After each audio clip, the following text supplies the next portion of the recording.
بسم الله الرحمن الرحیم. دغه ویډیو کې به زده کوو چې څنګه موږ د پایتون لپاره هغه کوم IDE چې په نظر کې نیول شوې ده او د شرکتو ته معرفي کړې ده انسټالیشن به کوو. دغه انسټالیشن به له الف نه تر یا پورې کوو او دقیق هغه کوم رن ټایم یا ریکوایرمنټ چې دي، یعنې مخکې له دې نه چې کوم شی ورته انسټال سي او بل هغه IDE پې انسټال سي، موږ به راځو دا ټول به نن انسټالوو. د پایتون لپاره یو تر ټولو بهترین چې ده هغه د دو پایچروم ده چې زبردست او لایټ ورژن هم لري. تاسې کولی سئ هم لایټ ورژن استفاده وکړئ او هم د فل ورژن پروفیشنل ورژن نه استفاده وکړئ. دوه ورژنو کې راغلی، یو پروفیشنل ده او بل انټرپرایز ده. تاسې کولی سئ پروفیشنل ورژن نه هم استفاده وکړئ او په هم زمان کې که تاسې چیرته کولی سئ چې کرک ورژن یې ونه لرئ نو تاسې کولی سئ انټرپرایز ورژن یې کمرشل پرچیز کړئ، یعنې واخلئ. هغه انټرپرایز ورژن چې ده هغه تقریبا سازماني او ښه ایډیشن ده. موږ دلته نن چې کوم انسټالیشن کوو هغه د پایچروم پروفیشنل 2020.1.4 بایټ انسټالیشن ده چې کوو به، او دا نسخه یې کریک ده. زه راځم لومړی د دې سیټ اپ نه خپله د پایچروم کوم ډاټ ایکزي فایل چې ده په اصطلاح باندې هغه ایکزیکیوټیبل فایل چې ده هغه فایل راخلم او انسټالوم. دغه د ایکزي ده، ډبل کلیک په ایکزي کوم. کله مې چې په ایکزي باندې ډبل کلیک وکړه د رن ټایم او تایید لپاره یو مسیج ورکوي. زه دغه لومړی مسیج یس کوم. اوس به تاسو ته دغه انټرفیس په دې شکل راسي. تاسې ګورئ چې د پایچروم دغه انټرفیس لومړی اپشن یې په دې شکل راغی. زه نیکسټ کوم. دا هغه ادرس ده یا ډیسټینیشن فولډر ده، په کوم فولډر باندې به چې د موږ پایچروم انسټالیږي. تاسې ګورئ دلته چې سی پروګرام فایل جیټبرانز چې دغه هغه کمپنۍ ده چې دغه IDE جوړ کړی، وروسته له هغه نه په دغه ادرس باندې او دغه ورژن پایچروم به له موږ څرنګه انسټالیږي. دغه انسټالیشن او وروسته له دې نه زه نیکسټ اخلم. راځم دلته په ډسکټاپ باندې 4 بایټه کوم لانچر چې ده دا کلیک کوم او دلته راځم کریټ اسوسیشن چې دا کوم اسوسیشن ایکستنشن چې ده دا ما سره ډاټ پای ورژن کې چې اکثریت د پایتون فایلونه چې دي دغه ایکستنشن ډاټ پای ده. زه دا نیکسټ کوم. وروسته له هغه نه جیټبرانز کوم برند ده دا به موږ سره په سټارټ منو کې په ډیفالټ پروګرام کې د نور پروګرامونو ترڅنګ جیټبرانز راښکاره سي. زه انسټال باندې کلیک کوم.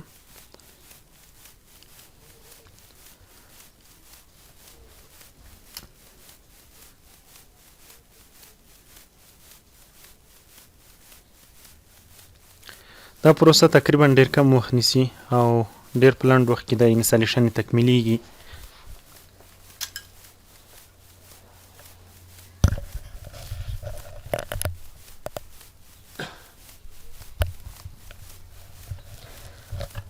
کله چې یاد ورژن انسټالیشن دغه فایلونه ټول تکمیل سي، تاسې ګورئ چې دلته اکثریت د رن ټایم لپاره د جر یا جاوا رن ټایم فایلونو هم استفاده سوې ده.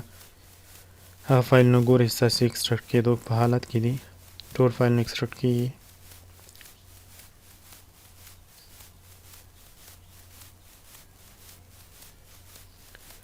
دې لپاره باید سیستم کې تاسې سره تیاره په اصطلاح باندې آلریډي جاوا انسټالي سئ ده. جاوا رن ټایم باید تاسې سره انسټالي. تاسې وګورئ موږ فقط جاوا ولیکله یا جي ای موږ ولیکله. تاسې وګورئ دلته ما سره تیار جاوا انسټال آلریډي. دا وګورئ جاوا ورژن ما سره تیار انسټال. دا رن ټایم چې کوم ده اته انسټال ما سره 241. بیلډ ورژن یې 8.0 ده.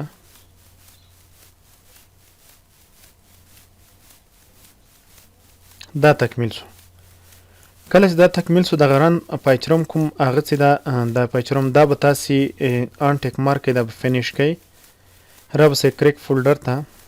دلته چې کوم کریک ډاټ جر ده دغه فولډر به تیار تاسې انتخابي. را به سئ کوم چې د پایچروم ډاټ ایکزي آیکن راغلی په ډسکټاپ باندې ښه کلیک به پرې وکړئ. رن از اډمنسټریټر به یې واخلئ. وروسته له هغه نه تایید لپاره به یس انتخاب کړئ. کله چې یس انتخاب کړل په شروع کې دغه لږ وخت نیسي، بل ځل چې بیا رن کوئ بیا په اساني سره رن کیدی سي. تاسې ګورئ چې لومړی اپشن یا اول انټرفیس یې موږ ته راښکاره سو. دلته موږ ته وایي چې د دې ورژن په اړه چې دا ورژن په کوم تاریخ کې اپډیټ سوی د ټول مکمل معلومات یې په دې لومړۍ وینډو کې موږ ته ښکاري. زه د تایید لپاره چې تر څو پورې کنټینیو اکټیویشن وسي زه دا کنفرم چیک ټیک مارک کوم، کنټینیو باندې کلیک کوم. وروسته له هغه نه دا ډاټا شیرینګ چې کوم مسیج تاسو ته راځي دا به تاسو ډونټ سینډ کوئ. کله چې دا ډونټ سینډ کوئ که دا اکثریت وخت تاسو سینډ کوئ وروسته له هغه نه بیا تاسو نور وروسته ایرر درکوي. ښه تاسو ته اوس د دې دوه یوزر انټرفیس درکوي یا دوه یو آی تیمز تاسو ته درکوي، یو لایټ ده او بلې په اصطلاح باندې ډارک ده. دغه ډارک چې دلته ډارکولا لیکلی ده او دلته لایټ لیکلی، تاسو دلته که چیرته د ډارکولا باندې کلیک وکړه تاسو سره به ډارک شکل سره راسي، او که لایټ کې هم کلیک وکړه نو تاسو سره به دغه انټرفیس همیش د دې پروګرام په سپین رنګ کې. زه راځم لایټ باندې کلیک کوم، دا سکیپ کوم نه، دلته راځم نیکسټ فیوچر پلګین باندې کلیک کوم. کله مې چې دې باندې کلیک انټرنیټ سره نه یم وصل نولې پلګینو ته ضرورت نشته. زه ورته یم سټارټ یوزینګ پایچرم. پایچرم ماته څرنګه که رن که، دا تر ټولو مهم اپشن ده. دلته موږ ته دغه وینډوز کې تر موږ نه سوال کېږي چې لیسنس اکټیویشن کې تاسو څه شی لرئ. دا ایویلوټ فار فری ده او بل موږ سره اکټیویټ پایچرم ده. که چیرته اکټیویټ پایچرم باندې کلیک کو موږ نه یوزر نیم غواړي او لاندې خانه کې پاسورډ غواړي. د دې لپاره موږ اکټیویشن ضرورت لرو چې باید اکټیویشن یې واخلو له ځان سره. نو دلته تاسو وګورئ، زه راځم لیسنس سرور باندې کلیک کوم، ګورئ تاسو دلته موږ سره هیڅ نوی سرور نشته. نو زه وروسته له دې نه راځم د دې اکټیویشن کوم. دغه اکټیویشن ته باید تاسو ډېر دقیق اوسئ. ګورئ دې برخه کې زه ایویلوټ فار فری باندې کلیک کوم. تاسو بل هیڅ کې هم ګوتینوئ، یو اکټیو پایچرم ده. یو دغه اکثریت کسانو په ټویټر کې هم دا سوال کړی ده، او اکثریت خلک دا سوال کوي چې دغه د پایچرم آی ډي لپاره موږ اکټیویشن له کومه کو یا اکثریت اکټیویشن یې وخت کې دوی سره ایرر وي. دلته ګورئ تاسو ګیټ لیسنس فرام یا به مثلا دغه جی بي اکاونټ انتخاب کړئ یا اکټیویشن کوډ یا لیسنس سرور. دغه کې تاسو باید یو هم انتخاب نه ډیفالټ کوم ورژن د جی بي اکاونټ باندې لګېدلی ده دا باید همدغه ټیک مارک لګېدلی وي. زه راځم ایویلوټ فار فری باندې کلیک کوم. دلته راځم کله چې دا ایویلوټ باندې کلیک دلته دوه چیکه نور دي، یو سینډ می ټایپس او بل چې د ټیل می اباوت نیو پروډکټس. دغه نیو پروډکټ باندې کلیک نه کوم، د بل باندې کلیک نه کوم، ډایرکټ ایویلوټ کوم. کله مې چې ایویلوټ که دا اوس تاسو وګورئ د پایچرم دغه شکل چې ده مخې ته ځي. اوس یو لاړ چې موږ ته هغه لومړی پاپ اپ وینډوز چې ده دا راښکاري. دا تاسو وګورئ چې موږ ته دا وینډو څنګه سوه راښکاره سوله. موږ تیار پایچرم اډمنسټریټر رن کړی ده. اوس راځم دغه کوم کریک په نوم باندې چې کریک ډاټ جرف کوم فارمټ چې د جاوا ده دغه دا انتخابوم، دلته کش کوم. ګورئ دلته نه کېږي. که تاسې اکثریت وخت دغه مشکل سره مخ کېږئ چې دا ګوره دلته دې ځای نیسو دلته یې ډرا کوو، دې ځای ډرا کوو دلته یې ډراپ کوو، ګورئ کار نه کوي. نو زه راځم کریټ نیو پروجیکټ باندې کلیک کوم. کله مې چې پروجیکټ باندې کلیک کړل تاسې وګورئ دغلته اوس دا رانیسم او دلته یې پرېږدم بیا هم کار نه کوي. نو زه دا څرنګه کوم کینسل کوم.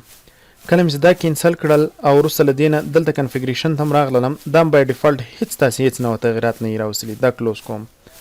راځم بیا پایچرم رن کوم. تر دې په لپاره چې دا ایویلوټ ورژن یا فری ټرایل ورژن یې رن سي، دا مې چې کله دویم ځل لپاره بیا رن که زه راځم دا ډرا کوم، دلته ډراپ کوم، بیا هم کار نه کوي. نو راځم کریټ نیو پروجیکټ اخلم. کله مې چې نیو پروجیکټ واخیسته اوس راځم دا کلیک ډرا کوم او دلته ډراپ کوم، بیا هم کار نه کوي. د دې لپاره دا ستونزه باید څنګه حل کو؟ دا مشکلات مې ځکه کې را پیدا کړل د دې لپاره چې دغه ستونزه تاسو ته په انسټالیشن کې حل سي. اوس یې ښه زه دا پروسیجر مکمل ټول بندوم. راځم دا رن از اډمنسټریټر کوم، یس یې اخلم. دا آی ډي به اوس رن سي. اوس چې کله دا آی ډي رن سوله زه دغه جاوا فایل دې ځای نیسم، دلته یې ډرا کوم. ګورئ چې دلته ډایرکټ آیکن ختمیږي. زه کریټ نیو پروجیکټ اخلم. اوس راځم دا ډرا کوم.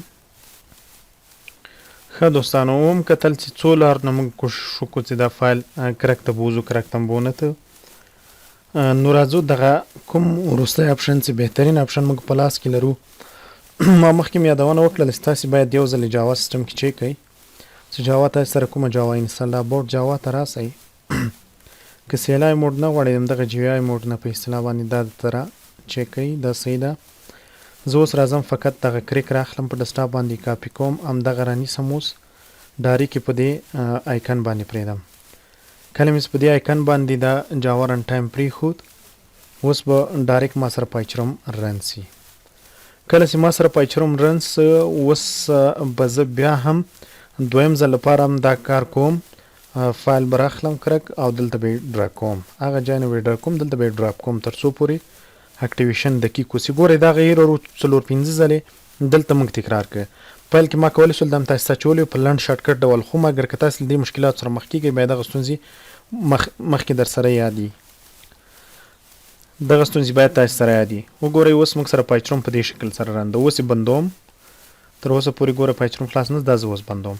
کله مې چې بند کړ اوس پایچرم باندې ډبل کلیک کوم. که نه نظر اډمنسټریټر یې نه کوي پروا نه لري، دا رن کوم. اوس به انشاءالله په اساني سره تاسو وکولی چې اکټیویشن وکړئ. دا بس انتخاب کړئ دا وینډو، کریک به ونیسئ، دلته به یې ډرا کوئ. وګورئ ډایرکټ دلته څنګه کېږي، هغه ځای نه موږ ونیو دلته ډراپ کوو پرېږدو یې. اوس څنګه کوو ریسټارټ اخلو. چې ریسټارټ هم واخیسته دا سو زموږ اکټیویشن. اوس به له خیره موږ فل ورژن وګورئ. تاسې ما ته ډایرکټ وویلې چې څنګه کوئ اکټیویشن څنګه کوي. ګورئ ما ته ویلې چې دلته انسټال دغه جیبرین دغه جیبرین چې کوم پات ده یا کوم لوکیشن ده دغه ته یو لیسنس راغلی دی. تاسې ګورئ لیسنس اکټیویشن کوډ چې ده زه ته یم بالکل دا څنګه انسټال فار پایچرمیکا. اوس ورته یم چې یس. اوس ما سره څنګه سو فل اکټیویټ ورژن پایچرم سو. اوس یې کاروو. دا د اکټیویشن طریقه. کوم ایرر مسیجونه چې تاسو ته درکوي فایل نه ډراپ کېږي، تاسې نسئ کولی هغه ځای نه چې ډراګ یې کوئ او دلته یې ډراپ کوئ هلته نه رن کېږي. په سیستم کې باید څو شیونه انسټال وي. سیستم کې باید ویجې در سره انسټال وي. بل داسې وینډوز مو باید ورژن ورته وګورئ. دلته به راسئ وین به ولیکئ، دا به انټر کوئ. ګورئ ما سره 1.80.9 ورژن انسټال ده. جاوا مې هم چیک کړله چې بالکل جاوا ما سره انسټال وه. زه راغلم جاوا ما سره چې هر رن ټایم یې ګورئ تاسې سره یو جي ډي کې ده چې ډیولپر کیټ ده او یو جاوا رن ټایم ده. رن ټایم د دې لپاره چې هغه کوم پروګرام په دې باندې چلنیږي په کوم پلیټفارم چې په دې لپاره تیار ډیزاین شوی ده، لکه مثلا مایکروسافټ ډاټ نیټ فریم ورک چې ده دا هم شرط ده چې باید په کمپیوټر کې انسټال در سره. ما دا درې واړه وکتل مطمئن شولم. وروسته له هغه نه مې د اکټیویشن باندې هغه درې ایرر مسیجونه چې تاسو ته تکرار کړل بار بار، وروسته له هغه نه مو هغه ته اسانه سولوشن پیدا کړ او پروګرام هم کرک کړ. کله چې پروګرام کرک کړ زه اوس فل ورژن پایچرم لرم. په راتلونکي درسونو کې بیا تاسې فل ورژن په اړه کوم کمنټ کوو نو بیا ایله داسې دغه لومړی ویډیو هم دقیقه وګورئ تر څو پورې دا کوم سوالونه چې موږ دلته کې وکړل وضاحت هم کې ورکړ چې راتلونکي درسونو کې بیا ورسره مخ نه سو او دا مشکل حل وي. او که مشکل باندې پوه نه سوئ تاسې په لنډه طریقه کمنټ کې پرېږدئ زه هغه درته جواب کوم. زه راځم کریټ ا نیو پروجیکټ اخلم. کله مې چې کریټ ا نیو پروجیکټ واخیسته زه راځم مثلا دلته یو ډسکټاپ باندې یو فولډر جوړوم د دې لپاره چې خیر زموږ نور درسونه هم زتی د پایتون ټول کلاسونو کې به انشاءالله شروع کیږي. زه دلته یو فولډر ورته جوړوم. ما سره مثلا په یوزرو کې پبلیک یا های یوزر باندې ما سره په ډسکټاپ کې به زه ورته ووایم چې ما سره په ډسکټاپ کې د یو فولډر جوړ سي.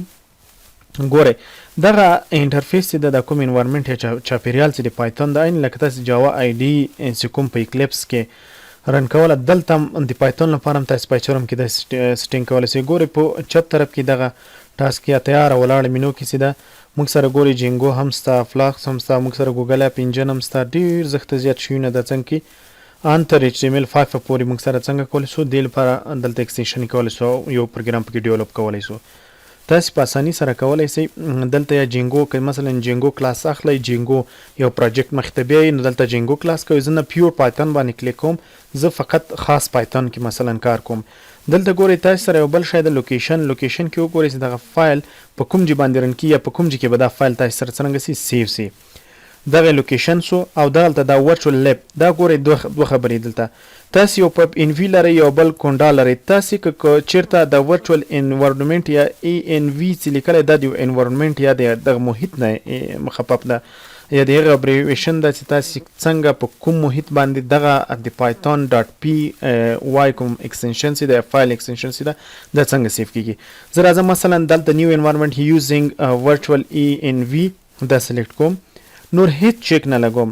نو انټرپریټر کې کوم چیک نه لګوم فقط ورته هم چې کریټ کوم ماته څنګه کا یو کلاس کریټ کوم اوس ماته وایي چې دا کلاس ته جوړې دا کلاس په ډیسکټاپ کې تاسو سره کلیټ سي بالکل زه تایید لپاره یې اخلم ګوره اکثریت کسانو دا سوال هم کړی دا چې په پایتون کې مثلا د پایچورم کې موږ اول یو کلاس جوړو کلاس نه جوړیږي د پایتون کلاس نه جوړیږي ایکستنشن نه راځي هلته موږ سره څنګه د ایکستنشن راځي دا ګورئ د انټرفیس دا شاید لکه د انډرویډ سټوډیو تاسو په انډرویډ سټوډیو کې کار کړی ګورئ دوه برخې لري تاسو یو سټرکچر لري دلته په سټرکچر کې تاسو ټولې ماجولې دي چې کوم لیبلریان او ماجول لري هغه تاسو په سټرکچر کې ګورئ او پروجیکټ کې تاسو د پروژې مربوط فایل نه دي مثلا نو ګوره د ما ته اوس فقط پات را خلاص کی یعنی د ما غا ادرس را خلاص کی په کوم ادرس کې زه غواړم کار وکم دلته واضح د هیڅ شیم نه سم سره پایتون په محیط کې اوس ګوره موږ هیڅ شیم نه لرو د لپاره چې موږ یو نوې کلاس جوړ کو او دا کلاس د موږ سره په ډیسکټاپ باندې راسي زه راځم دلته کلیک کوم وګورئ دا ماته په ډیسکټاپ باندې موجوده شیونه دي اما زه کلاس نه لرم د کلاس لپاره ګورئ موږ څو شیونه لرو که چیرته تاسو غواړئ چې هر شی سرچ کړئ ډبل شیفټ بونیس دلته به کلیک کوئ او که چیرته غواړئ چې فایل ته مو ورسئ کنټرول بونیس شیفټ بونیس او ان به پریس کړئ کله هم چې پریس کړئ ګورئ تاسو سره یو مینو پاپ اپ کیږي دلته مثلا تاسو هر کلاس اخیستی یا کلاس به تاسو سره ګورئ موږ سره هیڅ کلاس نه ما ټیسټ لیکو نو نه لرو هیڅ کلاس نه لرو نو زه به یو نوې کلاس څنګه جوړوم په همدغه پات باندې زه غواړم یو نوې کلاس جوړ کړم هغه ته ښی کلیک کوم راځم ګورئ په ډیسکټاپ باندې ښی کلیک کوم نیو اخلم په نیو کې اوس راځم پایتون فایل اخلم ګوره تاسو مخکې ځینو کسانو سوال کړی چې موږ د پایتون کلاس لپاره په سټارټ اپ کې په شروع کې چې موږ کله یو کلاس اخلو موږ فایل غواړو فایل ما اخلئ ځکه فایل ما اخلئ فایل کې تاسو سره فقط یو فایل او ایکستنشن جوړیږي لکه څنګه چې ما پات دلته معرفي کړ هغه ادرس ما معرفي کړ پات نه موږ هدف هغه ادرس چې په کوم ادرس باندې موږ کلاس جوړیږي موږ پروجیکټ به جوړیږي په کوم ادرس باندې برن کیږي زه مثلا دلته فایل واخلم فایل ماته زوړ فایل اخلي زه غواړم پایتون فایل واخلم ګوره موږ سره یو پایتون فایل دا یو نیو سکرچ فایل دا او بل ډایرکټری دا کومه ډایرکټری چې موږ ته کوم پات کوم لوکیشن سي دا بل پایتون پیکیج دا پایتون پیکیج کې موږ سره پیکیجونه راځي ان شاء الله ورسره په کلاسونو کې وایو موږ فقط نن انستالیشن دا فو یو نوې فایل جوړول دي څنګه یو نوې فایل مثلا جوړ کو او انستالیشن تکمیل کو انستالیشن تاسو ولید ایکسترا وضاحت مولید چې موږ اضافه وضاحت ورکړي مثلا کوم رن ټایم ایرر درې څلور ځله موږ کوشش وکړو ناکام کوشش مو کړی دی لپاره چې د ستونزه حل تاسو سره کچری ډاټ نیټ فریم ورک هم نه انسټال تاسو نه کول اکټیویشن وکړي نو ډاټ نیټ فریم ورک باید سیستم کې انسټالي جاوا الریډي تاسو سره انسټال وي ویجې د کمپیوټر تاسو سره انسټال ډرایور باید تکمیل تاسو سره انسټال ځکه د ډرایور په د دې په جریان کې ځینی موږ پکیجونه بیا کارو مستقیما ګرافیک سره کار لري نو کله چې دا انسټالیږي تاسو د انسټالیشن په جریان کې هم ولیدل چې موږ نه زیات د جاوا ایکستنشن رن ټایم فایلونه ایکستراکټ کېدل انسټال کېدل هغه د جریان د انسټالیشن کې په لومړي فایل کې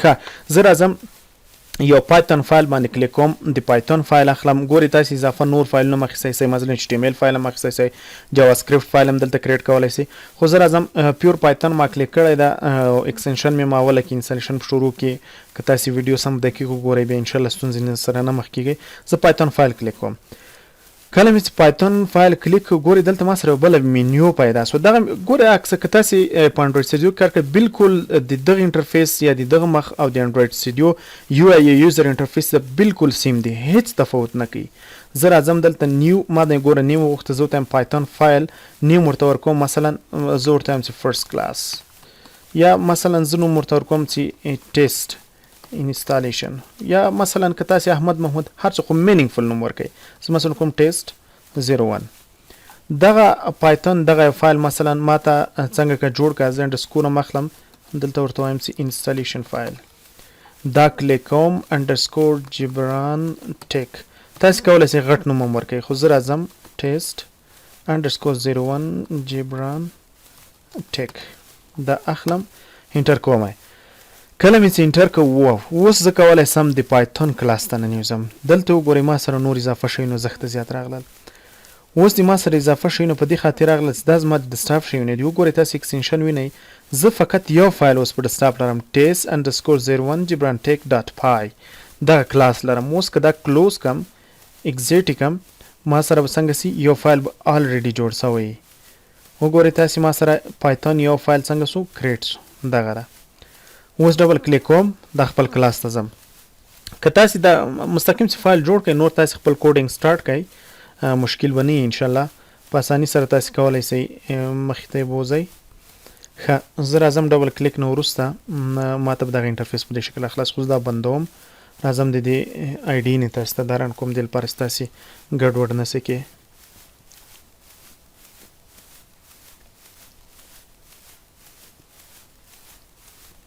ښه ری اوپنینګ فایل سټارټ روانو او د موږ فایل تیار دلته خلاص که مثلا دغه فایل بند و دغه مخې سره تاسې مخ سولی او تاسې بیا لږ ګډوډي پیدا سوله تاسې ته چې موږ خو دلته فایلونه څه سول ما ګورئ دا فایل په ډیسکټاپ سیف کړی سنګل فایل ده پایتون د دنیا د ټولو ژبو نه یو ژبه په دې خاطر هم ښه ده چې زیات له ځان سره زیات شیونه نه جوړي مثلا که تاسې سی شارپ کې یو فایل ډیولپ کوئ کوم ډاټ سلن اکستنشن چې ده یا اس ال ان چې ده یا اس ال ان چې ده دغه فارمټ سره مثلا هلته ډي ال ال فایلونه هم راسي لکه د وینډوز او نور پایتون